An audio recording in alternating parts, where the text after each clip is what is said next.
पुलाव तो आपने बहुत से खाए होंगे, पर इस तरह से पुलाव बनाएंगे तो यकीन जाने बहुत ही मज़े का और टेस्टी बने होगा। बिस्मिल्लाहिर्रहमानिर्रहीम, अस्सलाम वालेकुम, वेलकम टू माय चैनल। मैंने लिया है ऑयल आधे कप के करीब और इसमें डाल दिया है प्याज बारीक कटी हुई एक अदद। इसको मैंने करना है हल्का सा गोल्डन ब्राउन। मैंने लिया है गोश्त बड़े का, इसको मैंने थोड़ा सा नमक डाल के बॉईल कर लिया है और वो मैंने डाल दूंगी इसमें और इसकी करूंगी बनाई। ये तकरीबन आधा किलो है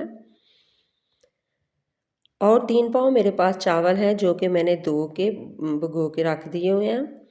इसकी बनाई करूंगी और 1 खाने का चम्मच मैं अदरक कुटी हुई डालूंगी। इसकी भी मैंने बनाई करनी है। आजकल बाज़ार में बहुत ही फ्रेश और मज़े की वेजिटेबल्स आई हुई हैं, तो मैं इसमें डालूंगी थोड़ी सी सब्जियां। सबसे पहले मैं डाल रही हूँ इसमें आलू 2 अदद लिए हैं और वो मैंने बारीक काट लिए हुए हैं, छील के छोटे छोटे क्यूब्स में काट लिए हैं। अब इसकी मैं करनी है थोड़ी सी बनाई और फिर इसमें डाल दूंगी मैं मटर। मटर जो है वो बहुत ही ताज़ा और मज़े के लगेंगे, वो भी थोड़े से डाल दिए हैं। इसके बाद इसमें कटी हुई मैंने डालनी है गाजर, वो मैंने उसका दरमियान वाला पार्ट निकाल लिया है और उससे छोटे छोटे क्यूब्स में काट लिया है। यकीन जाने इस पुलाव को आप बनाएंगे तो बहुत ही मज़े का, बहुत ही टेस्टी बनेगा। आप एक दफ़ा बना के ज़रूर देखना है।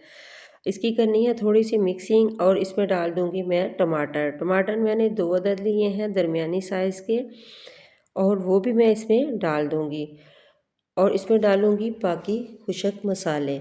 बहुत ही कम मसालों से मैं ये पुलाव बनाऊंगी और ये बहुत ही हेल्दी और मज़े का बनेगा। मैं इसमें डाल रही हूँ गरम मसाला 1.5 खाने का चम्मच। इसमें दालचीनी भी है, काली मिर्च भी है और जीरा भी है। ये साबुत गरम मसाला है, वो मैं डाल रही हूँ 2 खाने के चम्मच। अब इसमें डालूंगी खुशक धनिया का पाउडर 1 टीस्पून। नमक जो है वो 2 टीस्पून मैंने डाला है क्योंकि थोड़ा सा यखनी में मैंने डाला था। अब इसमें डालूंगी मैं दरा मिर्च 1 टीस्पून। इसके बाद इसमें डालूंगी मैं साबुत हरी मिर्चें 6-7 अदद और इसकी करनी है मुझे भुनाई। इसको मैं हल्का सा भूनूंगी। सब्जियां जो है आजकल बिल्कुल फ्रेश हैं, वो तो बहुत ही जल्दी कुक हो जाती हैं। और गोश्त है वो मैंने पहले ही गला लिया है और इसमें डाल दूंगी अब मैं यखनी। यखनी जो मेरे पास है वो तकरीबन 1 गिलास है और मैं 1 ही गिलास पानी डालूंगी। मैं इसमें 1 गिलास से मैंने चावलों को नापा था और उसी उतना ही मैं इसमें पानी डालूंगी और इसको पकने के लिए रख दूंगी। जब इसमें 1-2 बॉयल आ जाएगा तो इसमें डालूंगी मैं चावल।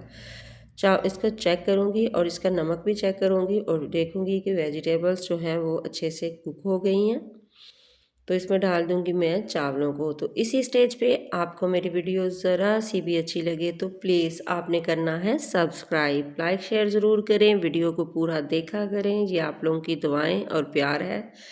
तो इसको मैं ढक के पकने के लिए रख दूंगी जब तक इसका पानी जो है खुशक नहीं होता। तो एक दफ़ा मैं इसमें चम्मच चलाऊंगी, चेक करूंगी, तो देखिए कितना कलरफुल सा ये पुलाव जो है बन रहा है और बहुत ही खुशबूदार और मज़े का। और कम मसालों से मैंने इसको बनाया है कि जाने ये बहुत ही हेल्दी और मज़े का बनेगा। आपने इसको ट्राई करना है, कमेंट बॉक्स में मुझे बताना है कि आपको मेरा ये वाला पुलाव कैसा लगा।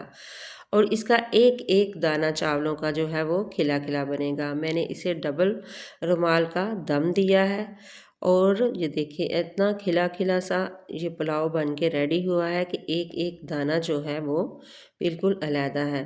तो ये आम वही घर के चावल हैं जो कि बाज़ार से आम मिल जाते हैं। मैंने कोई सेला चावल या बहुत महंगे वाले चावल नहीं हैं। तो ये देखिए एक एक दाना जो है इसका खिला हुआ है और कितना कलरफुल सा ये पुलाव बन के रेडी हुआ है। आप इसको रायते के बगैर भी सर्व करेंगे तो बहुत ही मज़े का लगेगा। तो आप इसको बनाएं, इंजॉय करें और मुझे दुआओं में रखें याद। अल्लाह हाफिज़।